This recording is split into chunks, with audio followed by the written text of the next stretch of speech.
Ladies and gentlemen, how do? Hello, all you lovely people. Today, I am bringing you a little look back at what the channel has been up to during the few months of 2025, the period in which I began to regularly post videos, and how the channel itself has progressed and evolved. After chatting with Darren from the Fantastic Daily, Blossé channel and the Frolicker-in-Chief, I asked him for both his ideas and what tools he uses. Darren gave me a lot of help and actively pushed my lazy ass into getting the channel up and running, everything from making the channel stand out to creating effective thumbnails. The channel didn't start out with the sarcastic little cat from number 10 that you all have become accustomed to, but with my fireside news and my dipping my toes into AI and the more productive and positive uses for it. The fireside news creation developed into the channel's first character, a dull news reader, but it allowed me to try and develop a more interesting character and to hone a skill that I've still not fully realized the potential of, and that is editing. Here is my very first crude attempt. Dated the 8th of May, it's so rough that I left the watermarks in the video. Story by Katia Glod for the iNewspaper, May 7, 2025. Last week, the US and Ukraine signed a long-touted minerals deal, the latest thawing in relations between Presidents Trump and Zelensky following their striking meeting in the Vatican. Not only do the terms of the deal contain harsher language towards the Russian regime than Trump has countenanced before, calling out the Russian war machine and referring to Putin's full-scale invasion, it was also accompanied by the approval of a $50 million, £37 million, arms deal, the first such assistance authorized since the US president took office. These shifts in the US position, reiterated by Trump in comments to NBC on Sunday, which suggest he now believes Russia's stance may be a significant hurdle to reaching a peace deal, are likely to have registered in the Kremlin. Moscow will be watching carefully for signs that Washington is edging closer to Kiev again after relations between the two reached their nadir in February. Despite this, President Trump has done nothing to suggest his deviating from his overarching aim of extracting the US from the conflict. He has repeated his threats to abandon peace talks should they not progress to his liking,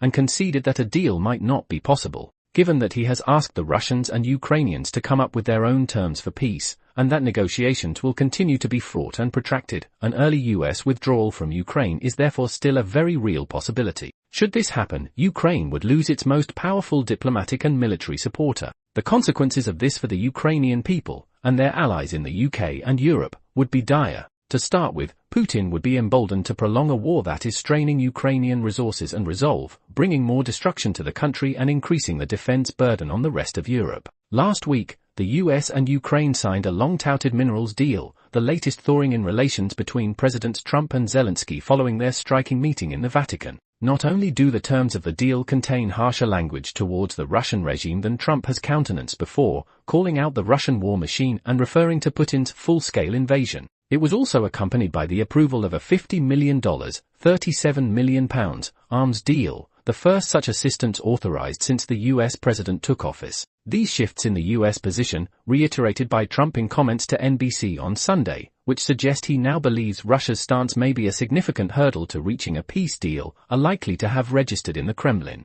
Moscow will be watching carefully for signs that Washington is edging closer to Kiev again after relations between the two reached their nadir in February, given that he has asked the Russians and Ukrainians to come up with their own terms for peace, and that negotiations will continue to be fraught and protracted. An early US withdrawal from Ukraine is therefore still a very real possibility. Should this happen, Ukraine would lose its most powerful diplomatic and military supporter. The consequences of this for the Ukrainian people, and their allies in the UK and Europe, would be dire. To start with, Putin would be emboldened to prolong a war that is straining Ukrainian resources and resolve, bringing more destruction to the country and increasing the defense burden on the rest of Europe. Pre-existing tensions within Europe over the level of engagement in Ukraine, characterized by recent disagreements between Keir Starmer, France's Emmanuel Macron and Italy's Giorgia Meloni around European boots on the ground, would increase as pressure to ramp up support intensified. President Zelensky rightly rails against the prospect of surrendering Crimea as part of a peace treaty, but without American backing, the risk of forced territorial concessions would increase and potentially go on to cover any future gains Russia might make too, driving the Russian military closer to EU borders. Any peace talks that did take place without the US, meanwhile, would lack a means of feasible enforcement. The European proposal to commit 25,000 troops to a Ukrainian peacekeeping force is unlikely to come to fruition, or have the required deterrent effect. In fact, a greater risk of commitments like this is that they overpromise a level of European capability to the Ukrainians that we would not be able to deliver on. This is becoming increasingly clear to military and political leaders in the West and, just as significantly, is evident to Vladimir Putin too. It is for these reasons that, for the Kremlin, US disengagement from peace talks would be nothing short of a victory. For Putin, it would raise the prospect of legitimizing Russian territorial advances by default. From his newfound position of strength, there would be a real risk of his becoming emboldened to prolong negotiations or escalate militarily to extract better terms, possibly beyond Ukraine in other former Soviet countries. This last step should be of particular worry to the UK and Europe. Should Putin drag out the war, he would also be able to exploit Western fatigue and exacerbate any shifts in public opinion against support for Ukraine. He knows that the required increases to military spending caused by a prolonged conflict would lead to unpopular trade-offs with domestic spending in places like the UK. The rise of right-wing populism, such as with Germany's AfD, Reform in the UK, or even Prime Minister Meloni's Brothers of Italy party, is also to his advantage, as foreign policy positions within these movements range from isolationism to outright Kremlin apologism. Alongside the additional strain on European relations, it is hard to see NATO cohesion remaining strong in the face of the US withdrawing from Ukraine. Together, these shocks to Western unity would create the perfect preconditions for the Kremlin to foster instability in places like Eastern Europe. Putin's foreign policy ambitions extend far beyond Ukraine. He wants to create a new Russian sphere of influence. With Ukraine weakened, Moldova and the Baltic states would be especially susceptible to escalating hybrid warfare, through cyber attacks, political interference and misinformation campaigns. Taken together, these pose a bleak situation for the UK, whose economy is dependent on a prosperous Europe, and whose security benefits from strong, pro-Western states on Russia's border providing a bulwark against Putin's geopolitical ambitions. The UK also cannot expect itself to be out of the firing line, if an emboldened Kremlin starts to step up its campaigns of malign interference in European economies and political systems.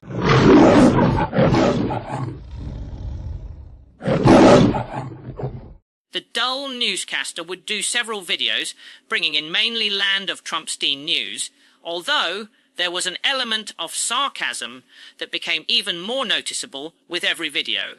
Here is the first of those crudely edited videos. I was learning new things all the time and trying not to rely on one formula all the time, finding my feet and always looking at how to improve, unlike certain individuals whom I shall get to in a little while. Ladies and gentlemen, how do? Elon Musk's flagship business Tesla is going down the shitter faster than last night's Vindaloo after 10 pints and the morning after's Montezuma's revenge. The cyber-junk's inventory has skyrocketed to a new record high of more than 10,000 units. Tesla is sitting on thousands of unsold Cybertrucks. Tesla now has nearly 2,400 unsold Cybertrucks, and the company has quietly stopped accepting them as trade-ins. Customers who once eagerly pre-ordered are now left with a vehicle that is difficult to trade or sell. Investors are growing increasingly concerned about Tesla's financial health. The unsold inventory and declining consumer interest have put pressure on the company's stock price. As Tesla navigates these turbulent times, the future of the Cybertruck remains uncertain. So what happened? Why did the Cybertruck, which had so much initial hype and excitement, face such a dramatic decline in sales? The answer lies not just in the truck itself with its unique design and futuristic features, but also in the controversy surrounding Tesla's CEO, Elon Musk. His actions and statements have often been polarizing. His political statements and alignment with Donald Trump have alienated many customers, causing a significant backlash. Cybertruck sales peaked in September 2024 at just over 5,300 units, a promising start for the vehicle. However, sales have been in free fall ever since, with numbers dropping month after month. Despite Tesla's bold forecasts and ambitious production goals, only 46,000 Cybertrucks have been delivered so far, far below expectations. According to a report by Electrek, Tesla won't even accept Cybertrucks as trade-ins. Other dealers aren't eager either, often offering very low prices or declining to buy them altogether. The resale market has crashed. Used Cybertruck prices have dropped 55% year over year, and they continue to fall each month. Owners are worried about the plummeting value of their vehicles. More and more people are selling off their Teslas, not just the Cybertruck, to distance themselves from Elon Musk and his politics. The damage to Tesla's brand is global. From New York to Berlin, Tesla takedown protests have erupted in over 250 cities, calling for boycotts and public action against the company's leadership. The impact is undeniable.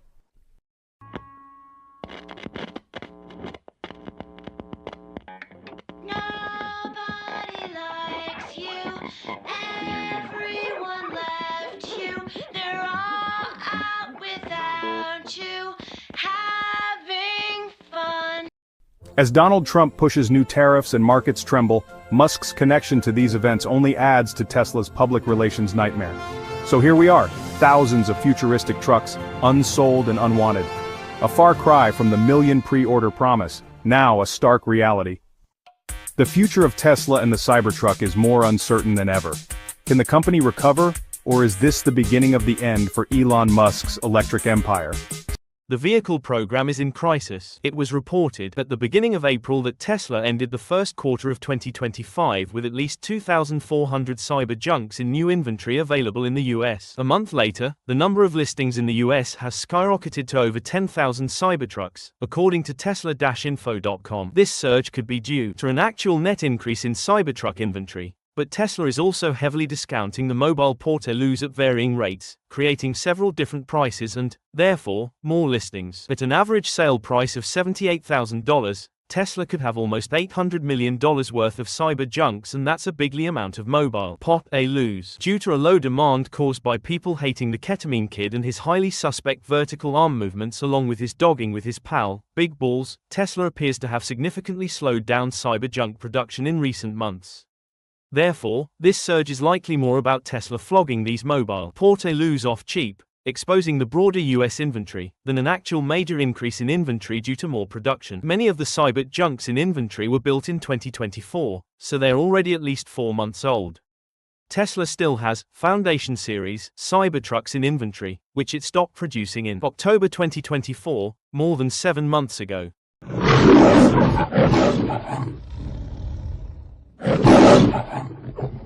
I produced a few videos where I discuss life beyond the cat flap of number 10 and examined the lives of some of those who invaded my home. These videos would be called Through the Cat Flap. Here's an example of one of these, and they can all be found in their own playlist should you want to see them all in their full Technicolor glory. Ladies and gentlemen, how do? Welcome to Through the Cat Flap, with me, your host, Sir Larry the Cat. I wonder who lives in a house like this. We shall take a little journey down bad memory lane, and look at some of the specimens that I have been forced to share my home with. Let's begin with the man who had the shiniest forehead that I have ever seen on a human, one David Cameron. Life here in number 10 as the Chief Mauser is not without issues, especially over the last 14 years, where the Tories changed leaders more often than the average bloke changes their Bill Grundys. I've had to put up with a selection of half-wits and fruitcakes. Perhaps the only sane one was the geezer with the shiny forehead, Dave, the Rave, Cameron, who allegedly liked the company of pigs. And while the more salacious and salubrious claims are widely regarded to be a little bit too far-fetched to cause the Prime Minister too much of a headache, it is true that in Westminster, mud sticks. No official claim as yet from number 10, and I think for the time being, it's likely to stay that way. Can you just hold off for 2 secs? Because I want to go for another. Tim, are you there? Tim, are you? Yeah. Can we just go for another? Because I just want to tweak the language. If that's all right. Well, instead of causing the Prime Minister too much of a headache, is it all right if I just go David Cameron, pig fucker? Oh, it'd be great, wouldn't it? Oh, it'd be great. The headlines tonight: David Cameron is a pig fucker. Oh, I would die a happy man. Yeah. David Cameron is accused of fucking a pig in the face with his posh cock. Fucking a dead pig with his posh cock. But the thing is, anybody else on the planet, you'd go fuck a pig, fuck off. With David Cameron, you can just picture it like that. Maybe it's because his face does look like a cooked ham. You sort of associate the two, I guess. But it takes no imagination at all for you to go, David Cameron fucking a pig. Yeah, I can see it. I can picture him doing it in a tuxedo with a small glass of sherry, or even better, just a small glass of job seeker's blood. You know, George Osborne there cheering him on. Come on, Davo! You know, you got Boris in the background nonchalantly looking on with some horsey woman draped over him. You know, he's pretending to act thick, but secretly he's plotting to take over the world. You know, these people run the fucking country. You've got the Prime Minister, you've got the Chancellor of the Exchequer, and you've got the Mayor of London, and they're like, you know, I mean, when I was at university, right, we used to go for a drink at the student union. These people, where they socialised, right, you had to wear a £5,000 tuxedo, and you had to fuck a pig's face just to get through the fucking door. And they've got no clue how sort of the real world works. Normal, hard-working people. Well, I'm not a normal, hard-working person. I work in television. But, you know, normal fucking hard work. They've got no fucking... Rant over. All right, yeah, I'm on it. Just one more. I just want to do one more for that. Yeah, are we all right? Yep. Okay. All right. So while George Osborne has been in China promoting industries like this digital design and printing company, David Cameron, pig fucker... I'm kidding. All right. Go on, one more. And then we can get out of this shithole. All right. And while George Osborne has been in China promoting industries like this digital design and printing company, David Cameron has been having an altogether different week. He, along with his Chancellor, George Osborne, brought about austerity and introduced sweeping changes to the welfare system with universal discredit, which killed off more UK citizens than COVID, and his healthcare reforms crippled the NHS, resulting in more and more of it being privatised. On July the 5th, 1948, the most momentous social change of all was announced by this leaflet delivered to every household. This leaflet is coming through your letterbox one day soon, or maybe you have already had your copy. Read it carefully. It tells you what the new National Health Service is and how you can use what it offers. Study the leaflet, then keep it by you. You'll need it for reference.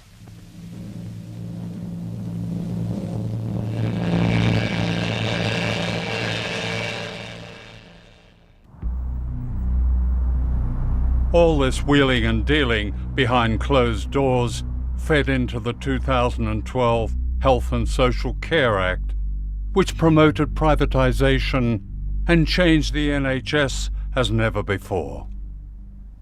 It's a very large act. It's over 450 pages long. And it's really the act that enables both the dismantling of the old system that was in place from 1948 and a switch to a newer system which is much more modelled on the US healthcare systems of the US. See, people watching this will be shocked to hear that their health service has been and is being dismantled. One of the founding duties on the Secretary of State in 1948 was the duty to secure and provide health services throughout England for everybody. And that's the duty that has been abolished. That duty to provide has gone. The Secretary of State has a much weaker duty to promote a comprehensive health care, but the duty to provide services in accordance with the Act has gone. And as well as that, there is now a requirement to contract, a duty to arrange services instead, which is really legalese for contracting, and the way in which our government and NHS England is choosing to interpret it as commercial contracting. Our boy Dave was, however, not immune to the inherited Tory disease of sleazy corruption, though, as he had his fat, little sausage fingers in the pie, with a little outfit called Greensill.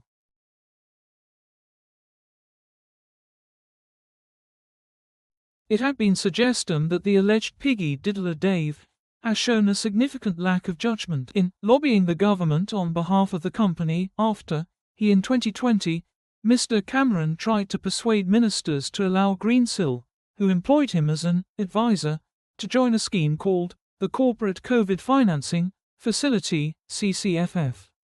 All did not end well as Greensill Capital collapsed in 2021, with the loss of 440 jobs and possible billion-pound losses for investors, but shiny forehead and alleged diddler of piggies, Dave trousered about £3.3 million from his shares in the company as well as the shares.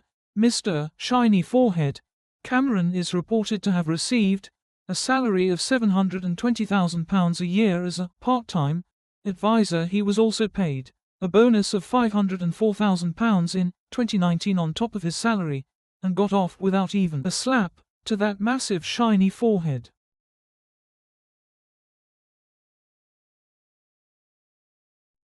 During his time in my beloved home number 10, and I can attest that both he and the spaffer, Johnson, both had smelly feet, but I digress. The alleged diddler of the bovine variety Dave had an ongoing battle with an anti-EU faction in the Tory party known as the European Research Group, or ERG, as they were known, but the only research those plonkers probably did was looking into the best grease to use on Greasy Smug's penny farthing bike chain, and even though the ERG claimed to be open and transparent, they never disclosed just who was funding them, but it did buy a lot of pies for the man that buys his suits 3 times too small for him, Mark Fatty Francois aka Penfold. The break shit here's ERG put a lot of pressure on Dave, and instead of standing up to them and booting him out, which he could have done easily, as they were not that big in those early days, shiny forehead Dave crumpled like a cheap suit. On the 20th of February 2016, he announced that the UK would be holding a referendum on its membership of the European Union. 3 years ago, I committed to the British people that I would renegotiate our position in the European Union and hold an in-out referendum. Now I am delivering on that commitment. You will decide, and whatever your decision, I will do my best to deliver it. On Monday, I will commence the process set out under our Referendum Act, and I will go to Parliament and propose that the British people decide our future in Europe through an in-out referendum on Thursday, the 23rd of June. The choice is in your hands, but my recommendation is clear. I believe that Britain will be safer, stronger, and better off in a reformed European Union. Thank you very much. That would be taking place on the 23rd of June of the same year, only to, as Danny Dyer would say, have it away on his toes. This whole Brexit thing, when you know, you're judging them on Brexit, they don't know nothing about it. Who knows about Brexit? Yeah, quite. No one's got a fucking clue what Brexit is, yeah? You watch Question Time, it's comedy. Were you no clearer when Jeremy Corbyn explained No, I ain't got the clue. policy? No one knows what it is. It's like this mad riddle that no one knows what it is, right? So what's happened to that twat David Cameron who called it on? Let's be fair. Oh. I think you're referring to our former Prime Minister. Yeah, but how comes he can scuttle off? He called all this on. Yeah. Yeah? He has no regrets. Where is he? He's in Europe, in Nice, with his trotters up, yeah? Where is the geezer? I think he should be held accountable for it. He should be held accountable for it. It's a valid point. A lot of people do feel that... And he resigned on July 13th, But the British people have made a very clear decision to take a different path. And as such, I think the country requires fresh leadership to take it in this direction. I love this country, and I feel honoured to have served it. And I will do everything I can in future to help this great country succeed. Thank you very much. But not before I had left him some delightful presents in those smelly overpriced shoes of his.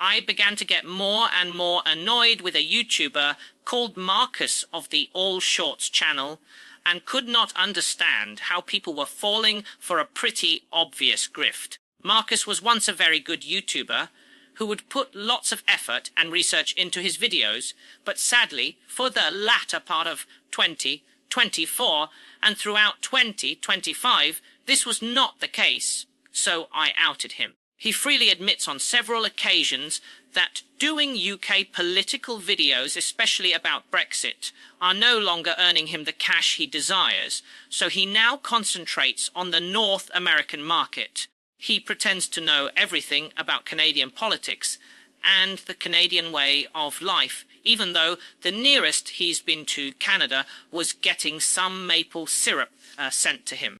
Marcus sadly stopped putting any real effort into his content and would sit on his sofa reading other people's content off his mobile phone while pretending he was genuinely clued up on US politics, barely even knew what was in the First Amendment, and when quizzed on the contents of some of the other parts of the Constitution, had to hurriedly look it up on his phone. Marcus seems to think that YouTube owes him a living and that he shouldn't have to put in any effort, but blames YouTube whenever one of his videos bombs, saying that YouTube Shadow banned him. Not stopping to think the videos bombed due to people no longer being interested in seeing some fat beardy bloke sat on his couch reading other people's content off his mobile phone. I began to get his Klingons that were too dense to see that they were being conned by him, shit posting in my comments and in other people's live streams with their claims that the channel that at the time didn't even have 100 subscribers, was bullying him but wouldn't respond when I returned the favor and trolled them, asking them to define bullying and proving to them that Marcus is a massive, grifty bastard that has always got his begging bowl out. One even continued with his foolishness. After I joined Mad Monk's Discord server, a more complete bell end, you would be hard-pressed to find than Andy Retro Man Lukewarm, a pathetic sado. Here is the video of me outing Marcus Mr. Shifty McGrifty, and believe me, this isn't the only video where I could have torn into him. He is a walking contradiction. Marcus threatened to report me to YouTube. Ladies and gentlemen, how do? Will someone please have a word with Marcus of the ALLSharts channel, as I think he has had a plop in the wrong lavatory. Nurse.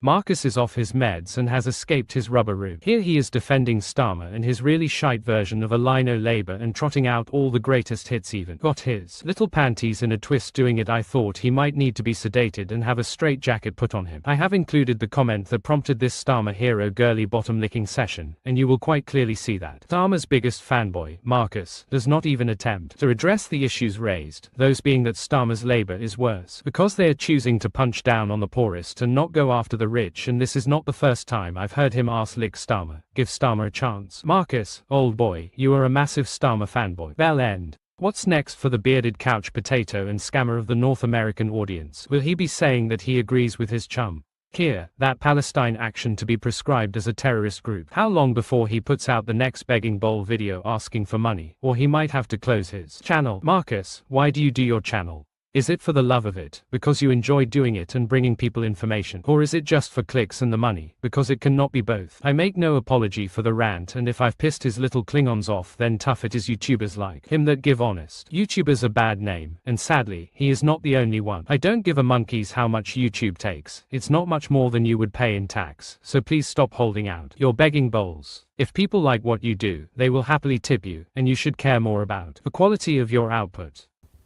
Satan's come over. Starmer is worse than the Tories. No, he's not. No, he's not. That's mad. He's not great. No. Keir Starmer's having to deal with what the Tories left them with, and it's all very well saying, what about 2009 or whenever it was, when the so-called imaginary letter said, oh, there's no money left. No, it's the situation in the United Kingdom regarding its economy is so down in the dumps. We've got no GDP growth since Brexit, basically. That's nuts. How long ago was that now? Right, what, 9 years? 9 years? Yeah, about 9 years since the vote. 8.5, 9 years. Got no GDP growth. You can't go on like that. The other thing about the GDP growth is it might be very similar to what it was back then, but the cost of getting the GDP is high. We're talking about profit and loss. Businesses are not paying as much tax as they was before because they're not making as much profit. And also, many businesses were bought out by big corporations who are offshored. So, yeah, the United Kingdom, yet again, through asset holding companies, is making less tax take. You're getting less tax take on that money. So, although you might think that GDP is the same, well, why wouldn't we have the same amount of money? We haven't. We just haven't. It's just basic cash flow. We don't have it. So he's. The only thing I would say is, stop giving money to Israel, right? So they can perform genocide. That might be a good start. That might help with it. Stop spending money on stuff that really doesn't benefit anybody. There where the mistakes are. But to say they're worse than the Tories. Oh my God, flipping Boris Johnson, for Christ's sake. Flipping, Richie Sunak, the company that supplied the beds for that bloody Nightingale hospital that wasn't used, the equipment in that and the beds and all that, was supplied by a company that Richie Sunak has got bloody shares in. His wife was getting COVID money.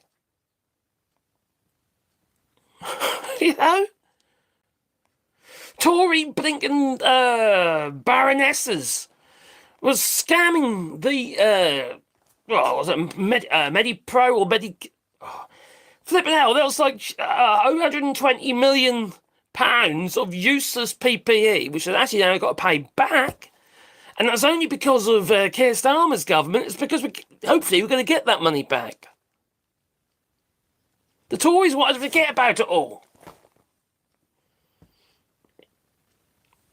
The problem is, there's a major problem for the Labour Party, and I'm no Labour fan, I'll tell you, I'm a greenie, me. It's not because I've got a green top on either.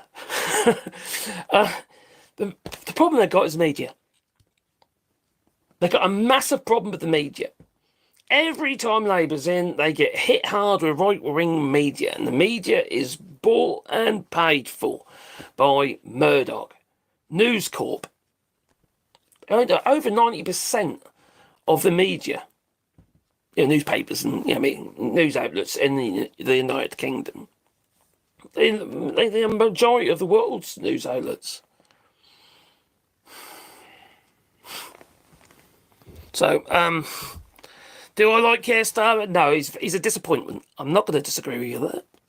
But to say that he's worse than the Tories, or the Labour Party is worse than the Tories, or he's worse than Richie Sunak and what have you, no. Those people were, and still are, corrupt. Flipping hell, Liz Truss, funded by the Blooming Heritage Foundation, the same people's brought you from Project 2025.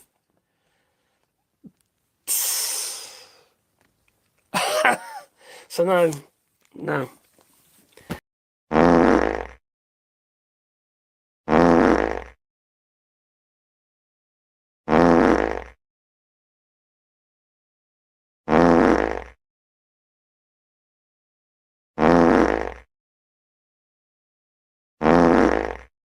Newsflash, Mr. Grifty, ALLSharts. Yes, all of those things happened, but neither Fishy Borsak nor Spaffer Jobison are Prime Minister right now. Starmer is. And you must have been suckling really long and hard on Starmer's chocolate starfish. Sorry for using one of your stale jokes there. If you honestly believe that, the Starmer Brigade will go after the billionaires and COVID grifters. He hasn't got the bollocks. He would much prefer to go after the poor and the weakest. How convenient that you try and excuse your Starmer fetish by pretending you are really a Green Party man. Well, Mr. Shifty McGrifter, what makes you think that Starmer is not just taking the easy option like you are? He should grow a spine and just reform the tax system so that it hits those people he claimed he would go after to get back the money from them, so that they actually begin to pay their fair share.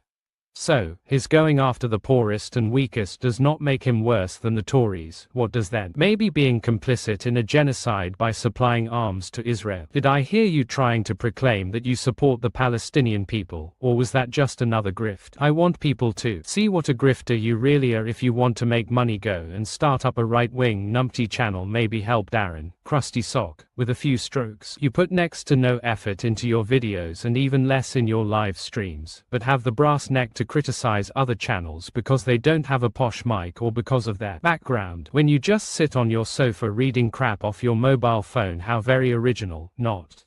Right, folks, that's all I have to say for this particular item, and if you have any comments, please feel free to bung them below. Before I end this video, if you folks have not yet subscribed to the Two Davies channel to get the news and politics from a very Scottish perspective, and it's truly rantastic, or you have not yet subscribed to the legend behind the Friday Frolic Daily Blaze, both of their channel logos are on the left of your screen, then get on it. What is wrong with you? No stuffed animals were hurt in the making of this video, or mobile fondling while crying for clicks. The news is being brought to you as it happens, no grifting or begging for money. I do this because I enjoy making these videos.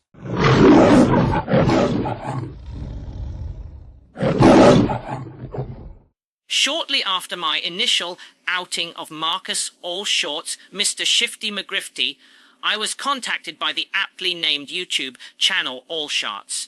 They, too, were pissed off at him for putting misinformation in his videos, uploaded a video themselves regarding this, and asked him to either correct things or take the video down. Here is the video they posted, pointing out his inaccuracies. Here's some lovely French people celebrating after Paris Saint-Germain won 5-0 against Inter Milan. Meanwhile, a British man who lives in France who regularly posts YouTube videos all about other countries and their news politics, 2 of which he's never even visited. Meanwhile, he's very quiet about what is going on in beloved France. Somebody please tell Mr. ALLSharts that just because someone sends you a few bottles of maple syrup, that does not make you the foremost expert on Canadians and their politics, and his knowledge of American politics is woefully lacking. What he knows about it he could fit on a postage stamp and still have room left over. Maybe cover the news that's closer to home. Mr. ALLSharts, and how many more begging for money videos are you going to post? A skeptical person might think you're only doing it for the money and are trying your best now to grift from viewers in Canada and the US.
The ALLSharts crew would respond after seeing Marcus ALLSharts get his panties in a twist. The first of these videos was entirely their own work. They had made a point of researching Mr. Shifty McGrifty. Hello, and welcome to the ALLSharts AI channel. I will be your resident couch potato, repeating jokes over and over that were not funny the first time around. Like this bad and much overused joke. President Dumb. I love Canada. And even though I have never been there, because someone sent me some bottles of maple syrup that they did, I am now the foremost expert that I am. And I know everything there is to know about Canada's people, culture, and its politics. That I do. The ALLSharts crew would follow up on this with their own reply to Mr. Shifty McGrifty trying his best to be funny and failing really badly, throwing in more of his stale jokes, and thinking that his ill-informed little jab about me getting a girlfriend was a zinger, when I'm married and my wife also thinks that he is a tosser. After sitting through about 2 hours of a YouTuber that I once had a great respect for that I did, namely Marcus of the ALLSharts channel, that he is, I am sad to say that I am, he is little better than clickbait channel that he is, just motivated by the amount of clicks, likes, and YouTube revenue that he continually claims are too low, that he does. I did try and confront him, that I did, about this, using another YouTube alias, that I did, as he has banned me. That he has, because I had a go at one of his other little YouTube mates that I did, who also blubbers on about the lack of money. That he does. Please do go ahead and get that phone in, all set up for your channel, Marcus, that you should do. I will gladly go on there and tie you up like a pretzel. Mr. Shifty McGrifty still tried to claim that he was being hard done by and was telling anyone that would listen, even trying to get his mods to come after me. After the ALLSharts crew saw this, they asked me to put together a script for one of their best roastings of the Beardy, a fat couch, potato with his 6-toed Norfolk accent, and baby McGrifter was born.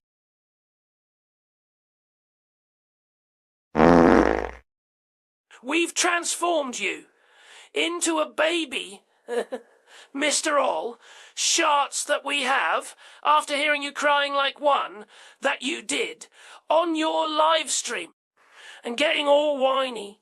You could hold a wine and cheese party that you could and the people would only need to bring the cheese that they would, as you could supply more than enough whining that you could. Wah! Wah! Wah! That Larry criticised me. That he did. I need a big cuddle, that I do. Where's my daddy? Starmer, when I need him. Mad Monk go and sort Larry out for me, that you should, how dare he tell people. Truth about me, that he did, and point out my griftiness. I shall report him to YouTube, that I will, and suck my thumb like I do, as he has dented my fragile ego, that he has. But you are not going to report us to YouTube because you think that we are funny. Well, how bedwettingly. Nice of you. ALLSharts McGrifty. We are about to criticise your sloppy work as well, that we are... will you be reporting us to YouTube as well? What a thumbsucker! You managed to miss the point of our videos that you did regarding you.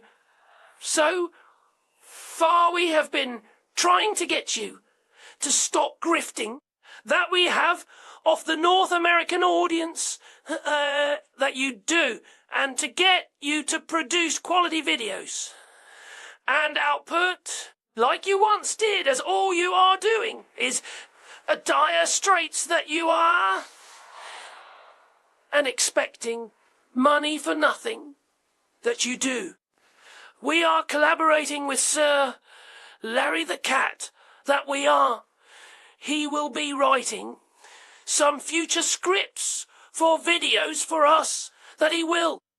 And we shall do the video work, and we shall continue putting out videos, that we shall, until you stop being such a massive grifter that you are, on your fat bloke, with a beard that he has, a flowery shirt, and sits on his sofa and reads crap off his mobile phone that you do.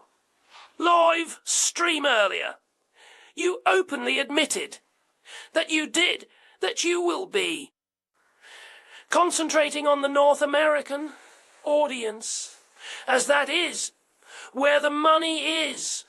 That is a full admission of grifting, that it is. You can produce quality work, that you can, but you are choosing not to.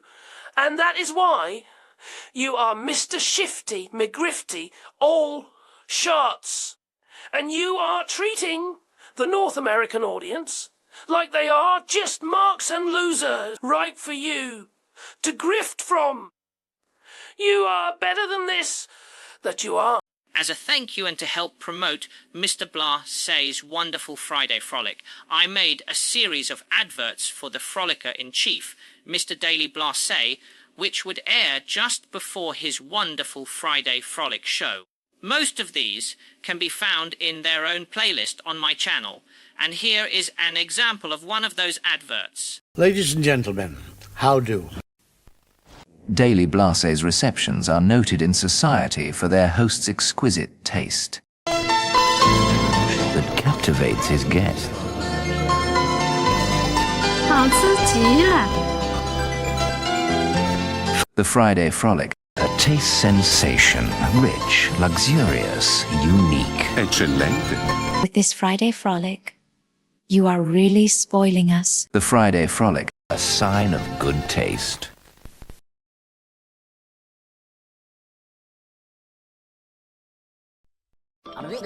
That's all, folks.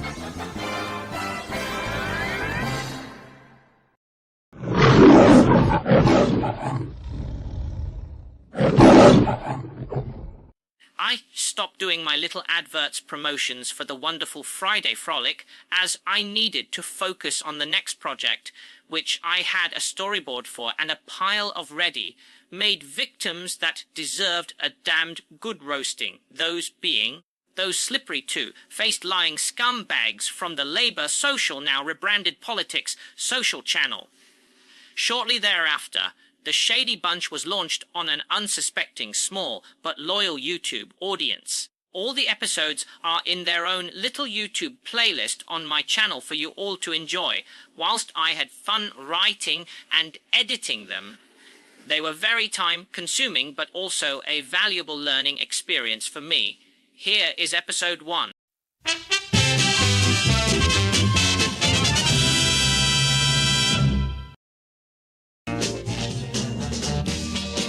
That's the way they became the Shady Bunch.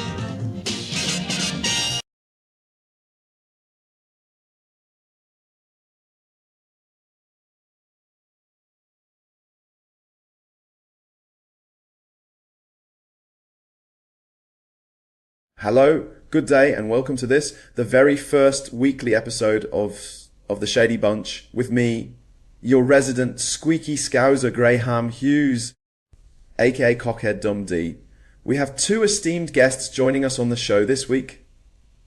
From the Two Davies YouTube channel, we have the one and only, and some might say rantastic, Mr. David McGuinness. His channel brings YouTubers the news and current affairs from a very Scottish perspective, and he is about to tell us all what the weather is like where he is today. Take it away, Mr. McGuinness. It's Sunday Truck Davy out the truck and at home in his office in Salisbury, North Lanarkshire, where it is overcast this morning. Quite warm at 16 degrees, a wee bit blowy, wind gusting up to 33 kilometres an hour. Pollen count, there's no rain in the forecast, so it'll bloody well rain. And the pollen count is moderate, main allergen is grass. So that's what the weather's like here in Salisbury, North Lanarkshire. If you want to know what the weather's like where you are, look out your own bloody window. Thank you for that, Mr. McGuinness. Now, let's move on to our next very special guest who has taken time out from the very valuable duties of being tea lady in number 10 and who on the odd occasion dabbles with economics. Shady Bunchers, let's welcome Rachel from accounting. A very big, shady bunch. Hello to Rachel from accounting. I do love the sound of my own very squeaky voice. Well, hello all you shady bunchers. It's my pleasure to take some time out from my hectic schedule of being the number 10 tea lady. I was invited on here by Mr. McGuinness as he said he has a few methods of filling my massive black hole. And this got me very curious. I do hope that he is not being personal. What suggestions do you have, Mr. McGuinness, that might help to fill my massive black hole? Pardon me for butting in. I'm Phyllis Mooseface and I like talking bollocks. I like to insult the elderly, especially boomers, with my ageist jokes about them all being rich vampire money hoarding armchair dwellers. And as I spin everything that my beloved Keir, who is bought and paid for by the Labour Friends of Israel, does as being absolutely perfect. I love Keir so much that I want to have his babies, but I digress, as I too love the sound of my own voice. What are the ideas that you have for Rachel from accounting that might help in filling in her massive black hole, Mr. McGuinness? Right. Scots facing £950 bill to fund nationalist 11,500 welfare benefit pipe dream. SNP's minimum income plan is £6 billion tax disaster. It would appear that the loonies at the the Express, the right-wing knuckle draggers, they don't quite get it, do they? We don't mind paying taxes. We realise that tax equals good public services. And if it's only going to cost 950 quid a year on my bill to ensure that everybody has a minimum amount to live on, and it's not that generous at 11,500, then hit me up. If the plan is to make sure that everybody's got a basic income and that nobody's slipping through the net, then it's got to be worth investing in. But what these whips for London don't seem to get is tax isn't a bad thing. In order to get good public services, which they are demanding, then they have to realise they've got to pay tax. I mean, the OBR has made it clear to them. If they were to introduce a Scotland-style tax system, it would automatically raise £11 billion a year. Tease up. Wow, Mr. McGuinness, that is a damn fine idea, that one, when I was dabbling in economics, even though I am only really fully trained in using the photocopier and was the official tea lady for the governor of the Bank of England. I am a fully certified tea lady, just like Keir's father was a toolmaker. I did look into the Scottish tax system, but was told not to try and introduce anything like it in the rest of the UK, because it would upset the Labour Party donors and Murky Murdoch. I am interested in hearing any other changes that you think might help me in filling my massive black hole with, though, Mr. McGuinness. That would go towards that big black hole she's carrying, and it would spread the burden more evenly across the working population. Then you have to go after those who are got what we call passive income. We've got to Tax dividends at the same as what we tax income tax. Tax capital gains at the same rate we tax income tax. But these idiots down that road have got together. He dropped through the idea that tax is a good thing. If you want good public services, you need to pay tax. Thank you, Mr. McGuinness. You have given me lots to think about. Although I doubt a Starmer-led Labour government will ever implement those things, even though they are very simple and straightforward.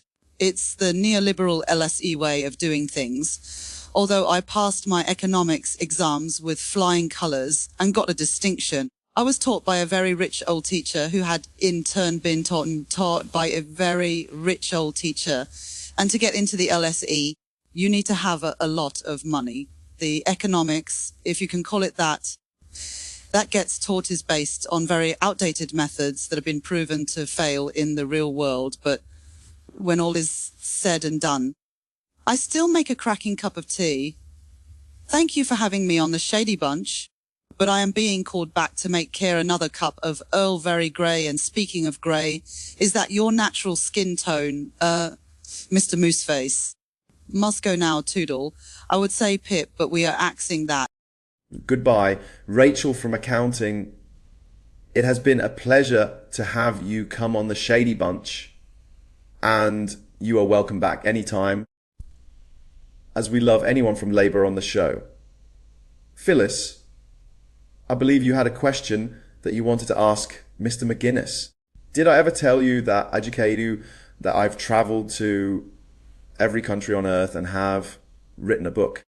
Even though I know less than zero about those countries' cultures, and even less about their politics, take Venezuela, for instance, I believed it was their corrupt socialist leader that caused their economic failure. And it had nothing to do with the US wanting to install their puppet leader and imposing an oil embargo that crippled their economy. I am so conceited that I must always be right, and I've met my man crush in Mr. Phyllis Mooseface. We are truly birds of a feather. Over to you, darling. I mean, Phyllis. Well, thank you for that wonderful acknowledgement of the fact that I am a superior human being. Although Starmer, how I wish he were my daddy, is far more superior to any of us and everything he does and says is always correct. Mr. McGuinness, do you think that there are maybe some cultural differences that the fantastic and wonderful Labour Party under my man crush, Starmer, might not be seeing? Are the Labour Party incapable of seeing the differences that make the Scottish people more human? It would appear that these papers claim to be Scottish, but they don't seem to be able to tap into the Scottish psyche. They don't seem to understand our customs, our culture. They maybe want to try watching us as a group and see how we behave. Us as a collective here in this channel. They maybe want to have a look and learn a bit about us. How it is we interact with each other. How it is we look after each other. How we're one big family and we don't mind paying taxes because taxes equals good services. Honesty, you can tell it's a rag for out with these lands. This land. Because these rags don't understand us as a people. They don't understand our customs, our cultures and our ways. Income tax plan is 6 billion tax disaster. Is it? If it means everybody's going to have a minimal standard of living, it's no a disaster. It is a big advance in our progressive society, where we don't mind paying tax because we know tax equals good public services. Thank you for your honest and forthright answer there, Mr. McGuinness, and for coming on this, the very first episode of the Shady Bunch. I have been informed that you needed to rush off as you had a very important mission, and that was giving Charlie Cat, your co-host sometimes, some well-deserved treats. Over to you, Cockhead Dundee, for your closing monologue. Well, Shady Bunchers, we hope that you enjoyed this, the very first weekly episode, and give a huge Shady Bunch thank you to our special guests. The rantastic Mr. David McGuinness from the Two Davies YouTube channel. Go and subscribe to their channel for the news and current affairs from a very Scottish perspective and their amazing rants.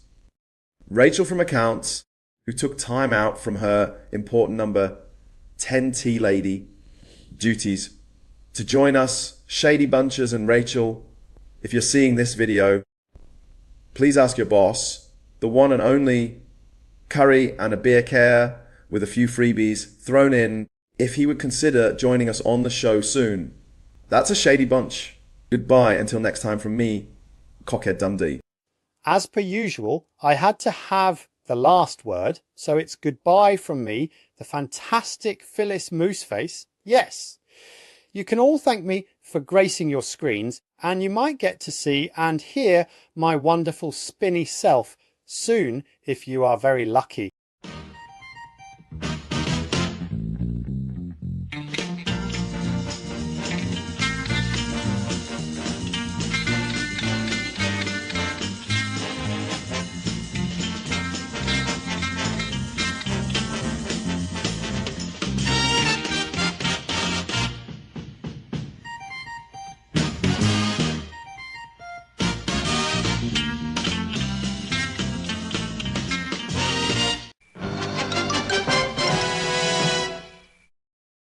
After doing 6 episodes of The Shady Bunch, I decided to shelve it, but who knows, the Shady Bunch crew with Phyllis Mooseface and Cockhead Dundee might return in the near future. What you are about to see would be the last of those Shady Bunch videos, but it was introducing the ongoing project that rips the piss out of those two bland and dull twunks that host a Sunday morning show called the Sunday Roast. I've yet see any fucking roasting.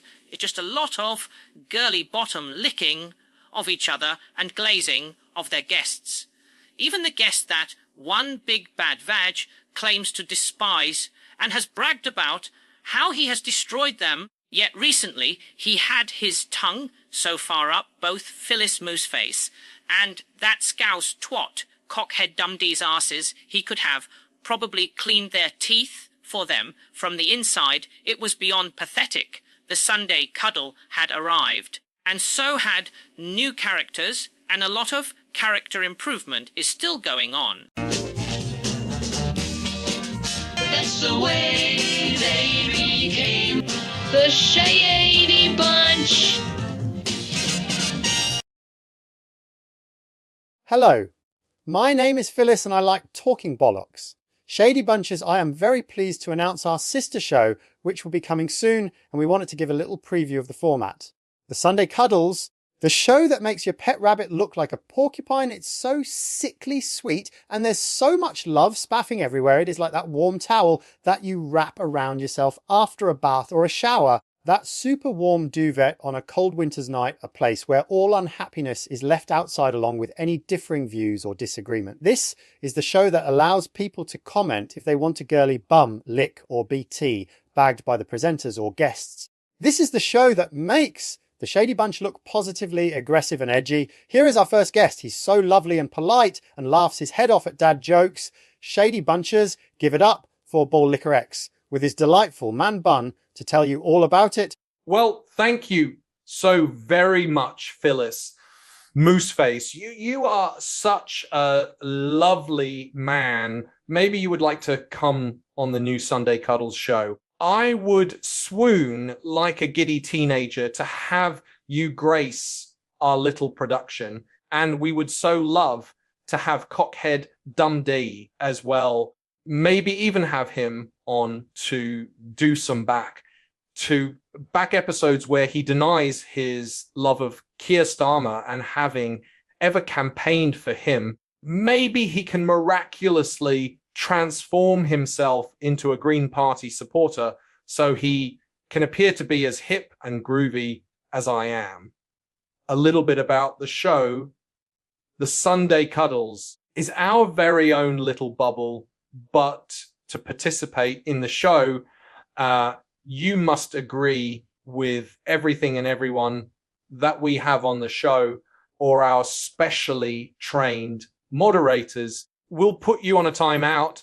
And I believe my co-host, Big Vag, has banished some people altogether because they didn't agree with him or find his jokes funny. The Sunday Cuddles is aiming to give you that fresh Candyfloss feeling where everything is sunshine and roses with little fluffy clouds floating by. We say that we encourage friendly discourse just as long as you don't diss us or our guests, and whatever you do not point out some of the things that we or our guests may have said that contradicts our present narrative. Right? That's it from me, Bowl Liquor X. I shall hand things over to the resident comedian of the show. His dad jokes are ticklingly funny. It's over to Big Vag in his mum's kitchen. Thank you, Ball Liquor X, Big Vag reporting from my mum's kitchen. And as it's getting near to Christmas, here's a joke that I'm sure will have you rolling about on the floor laughing. Mind you, you find all my jokes funny, but here goes. What do you call a reindeer with no eyes? Go on, are you ready for this? No idea. Wasn't that a fantastic joke? I'm so funny that I kill myself sometimes. Hey, Bowl Liquor X, you are a history boffin. Did you know that they dug tunnels in Vietnam? I bet you didn't know that, did you? Damn, I'm so smart, it's shocking. I have to pretend that I am really a nice, cuddly young chap that you would want to take home to meet your mum when I do the Sunday cuddles, and hope that people will forget that I am really a loud-mouthed know-it-all that actually knows nothing. And I am the debating king, well, only because I keep asking the same question over and over, even when it's been answered by the other person several times. I am truly a mass debater, and I never apologize, even when I am wrong. But there are lots mugs out there who seem to think that I am a young political genius when I've actually not gone any further than the end of my street, and I am the definition of an armchair activist. That's enough about me for the time being anyway, but I know that you all love me who wouldn't join us on the Sunday cuddles, or I will meme you to death with kitty manga memes and claim that I destroyed you, because nobody ignores the Wonder Boy that is Big Vag. Wow, it all sounds fantastic, and it sounds like Ball Liquor X. It is your obedient cuck there. Big Vag, just like Cockhead Dundee is mine. Does he like sniffing your farts like my little cuck Cockhead does? He says mine smell of roses. This show sounds greyer than my skin complexion. Will it be all love and peace, man, with a massive dollop of mutual masturbation, like a circle jerk at a bukkake party where Bowl Liquor X is in the centre? This show is guaranteed to bring the viewers flooding over to the Shady Bunch. I can't wait for it to start. How about you, Cockhead Dundee? Hello, good day, and welcome, Shady Bunchers. Oh, the show has started, and this looks very different. Well, anyway, thank you, Phyllis Mooseface, darling, and I will make your body extra shiny later. Yes, this show sounds like just the thing I can go on there and bullshit to everyone about me being a big Green Party supporter, because they think that Zach Polanski is the fucking messiah and can only hope that everyone forgets all about the campaigning that I did for Sir Curry and a beer. Oh, how I adore him, but he's not as lovely and grey as you are, Phyllis darling. Well, it's time for me to go, but I do wish the Sunday cuddles every sucking success, and nobody knows as much as you do, Phyllis, about everything. Not even that Big Vag who claims to have destroyed you, but acts like some young born again Christian that has been neutered and muzzled on this frenzied circle jerk show. I didn't think that there could be a more nauseating show than our beloved Politics Social. We hope to see all you lovely Shady Bunches soon.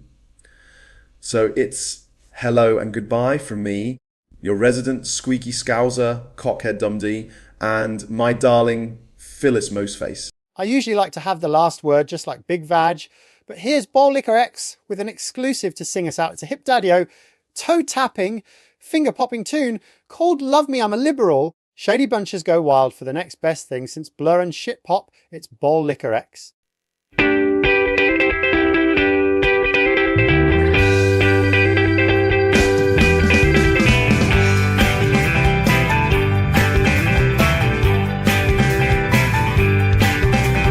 Cried when they shot John Lennon, tears ran down my spine. And I cried when I saw JFK, as though I'd lost a father of mine.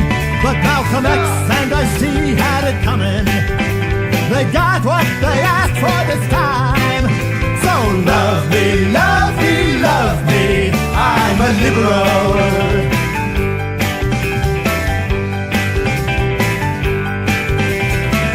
To pro-choice rallies, recycle my cans and jars. I won't if you love the dead. Hope those funny grunge bands become stars.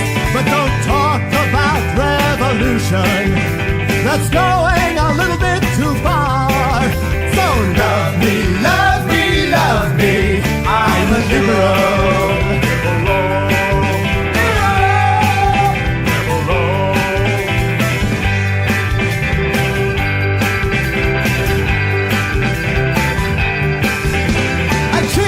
When Clinton was chosen, my faith in the system reborn. I'll do anything to save our schools, if my taxes ain't too much more. And I love blacks and gays and Latinos, as long as they don't move next door. So love me, love me, love me, I'm a liberal.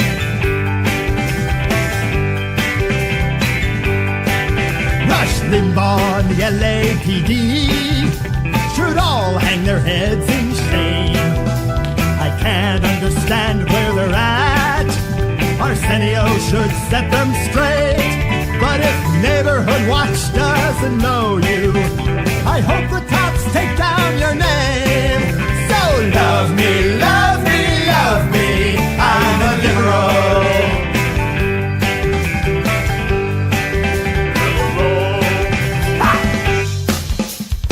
You know, I'm the whitest person that ever did the funky chicken. Watch me.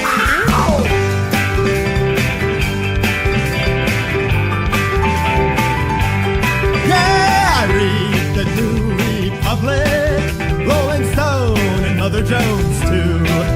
If I vote, it's a Democrat with a sensible economy view. But when it comes to terrorist Arabs, there's no one more red, white, and blue. So love me, love me, love me, I'm a liberal.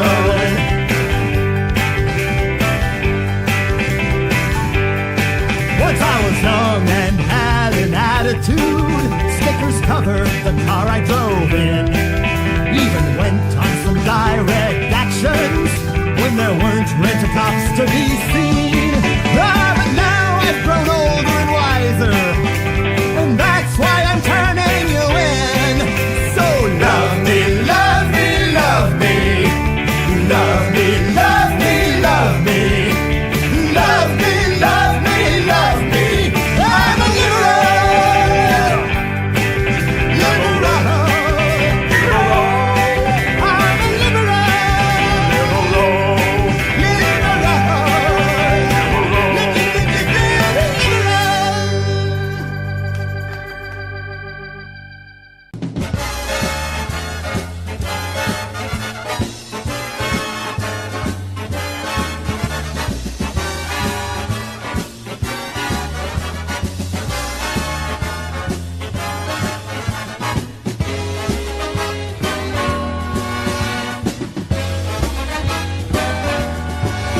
Be sure to tune in next week for another exciting story from the files of Police Squad.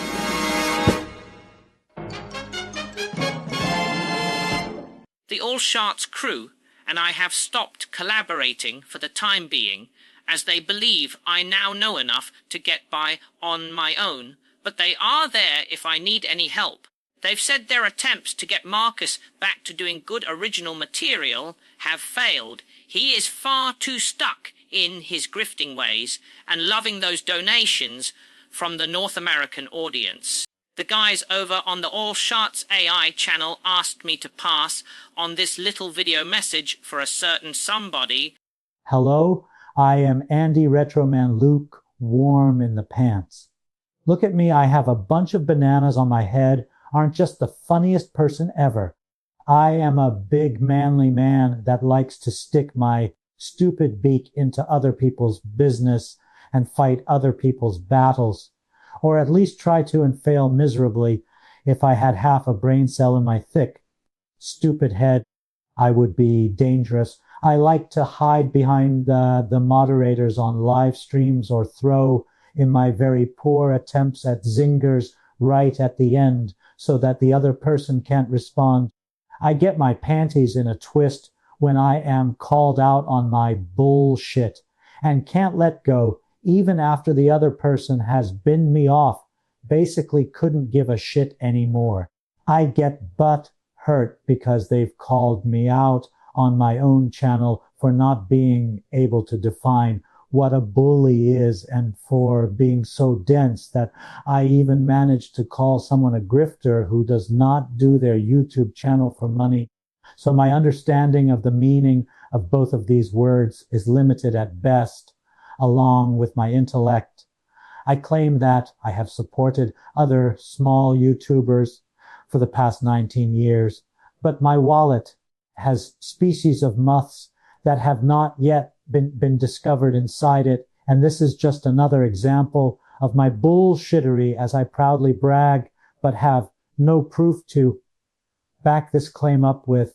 I'd rather show my foolishness by posting up my petty grievances on the main Discord channel than taking them up with the other person in a private chat like a responsible adult because I am Andy Retroman Lukewarm in the underpants.